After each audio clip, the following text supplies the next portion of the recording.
Jumpa lagi Bapak Ibu bersama saya. Bagaimana kabar Anda hari ini? Mudah-mudahan saya doakan dalam keadaan sehat walafiat. Amin ya rabbal alamin. Mohon izin Bapak Ibu, kali ini saya akan coba berbagi terkait dengan perbedaan kurikulum 2013 dan kurikulum 2022. Sebelum lebih jauh nanti kita bahas apa sih sebenarnya yang membedakan antara kurikulum 2013 dengan kurikulum 2022. Alangkah baiknya kita kenali dulu karakteristik kurikulum 2022. Karakteristik itu apa ya? Ciri khas barangkali ya, ciri khas ya, karakter ya, ciri khas dari kurikulum 2022. Yang pertama, pembelajarannya dirancang berbasis proyek. Yang pertama. Kemudian yang kedua, fokus pada materi esensial. Yang ketiga, fleksibilitas bagi guru. Pembelajaran dirancang berbasis proyek tentu ya, dengan harapan ini bisa mengembangkan soft skill ya, dan karakter, iman, takwa ya, akhlak mulia, kemudian gotong royong, kebinekaan global, kemandirian ya, kemudian nalar kritis dan kreativitas. Ini maksud daripada pembelajaran dirancang berbasis proyek ini. Yang kedua adalah fokus pada materi esensial, sehingga dengan pemilihan fokus kepada materi-materi esensial dirasa cukup waktu ya untuk pembelajaran yang lebih dalam. Jadi bukan melebar kata Mas Menteri itu, tapi ke dalam. Jadi sedikit tetapi didalami ya, dimaknai ya.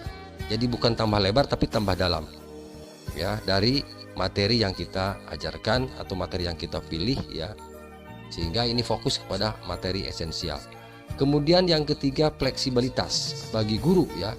Dalam hal apa? Dalam hal untuk melakukan pembelajaran yang sesuai dengan kemampuan murid.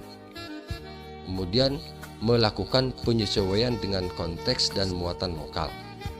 Nah, ini yang dimaksud dengan fleksibilitas bagi guru, artinya diberikan kebebasan, guru lebih lebih enak gitu ya di dalam menyajikan materi pembelajaran.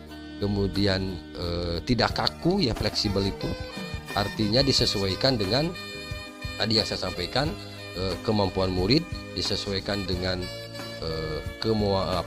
konteks muatan lokalnya. Ini ketiga ini yang merupakan karakteristik dari kurikulum 2022. Lalu sekarang apa perbedaannya Bapak Ibu? Nah, ini perbedaannya. Untuk jenjang TK PAUD, pendekatan pembelajaran semula pada kurikulum 2013 berbasis tema. Nah, sekarang berubah menjadi fokus literasi. Jadi buku yang digemari anak-anak pada kurikulum 2022. Jadi kalau pada kurikulum 2023 berbasis tema, nah sekarang fokus kepada literasi, di mana buku-buku yang digemari anak-anak itu nanti mungkin bisa diperbanyak begitu ya, mungkin bisa lebih didalami oleh guru, oleh siswa ya, kemudian sehingga anak kompetensi di sektor literasi itu lebih meningkat. Yang kedua, untuk jenjang SD di kurikulum 2013 IPA IPS itu dipisahkan. Nah, sekarang di kurikulum 2022 disatukan menjadi IPAS ya, ilmu pengetahuan alam sosial. Jadi ini perbedaan yang kedua. Yang perbedaan yang ketiga apa? Untuk jenjang SMP, pembelajaran informatika pada kurikulum 2013 itu menjadi mata pelajaran pilihan. Nah, sekarang informatika itu ya menjadi menjadi mata pelajaran wajib. Itu. Kemudian perbedaan untuk yang di SMA ya, untuk jenjang SMA pada kurikulum 2013, begitu anak masuk ya langsung memilih jurusan. Dulu itu ada kita mengistilah jurusan IPA, jurusan IPS gitu ya. Nah, sementara di kurikulum yang baru, di kurikulum 2022, siswa mengambil dan menentukan peminatan pada kelas 11 gitu ya. gitu. Jadi berbeda ya. Kalau untuk kurikulum 2013 itu di awal, tapi ini mungkin di pertengahan gitu. Baik, kita lanjut. Nah, perbedaan kurikulum tadi tentu akan menimbulkan dua kewenangan ya. Menimbulkan konsekuensi bagi pemerintah pusat, juga konsekuensi bagi sekolah. Nah, yang kita lihat ini yang saya tampilkan adalah kewenangan atau konsekuensi bagi pemerintah pusat. Yang pertama, membuat struktur kurikulum, kemudian merumuskan profil pelajar Pancasila, merancang capaian pembelajaran, termasuk mempermulakan prinsip pembelajaran dan asesmen. Jadi ini semua ya, ini adalah kewajiban atau kewenangan dari pemerintah pusat. Jadi nggak usah khawatir Bapak Ibu ya. Jadi untuk struktur kurikulum, kemudian perumusan profil pelajar Pancasila, kemudian capaian pembelajaran itu ada di kewenangan pemerintah pusat. Kemudian yang berikutnya, sekarang kewenangan satuan pendidikan apa? Yang pertama, menyusun visi misi dan tujuan sekolah. Yang kedua, kebijakan sekolah terkait kurikulum.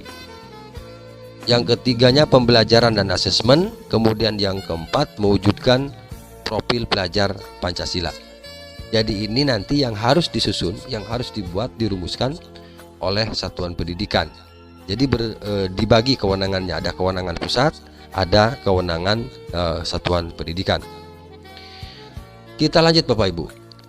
Ada satu ya memang yang diamanatkan di dalam kurikulum 2022 untuk satuan pendidikan, yaitu apa? Yaitu melakukan analisa dan menyusun kurikulum operasional satuan pendidikan, atau kita singkat saja misalnya KOSP, kurikulum operasional satuan pendidikan, dengan fokus menumbuhkan karakter pelajar Pancasila. Begitu Bapak Ibu. Jadi ini adalah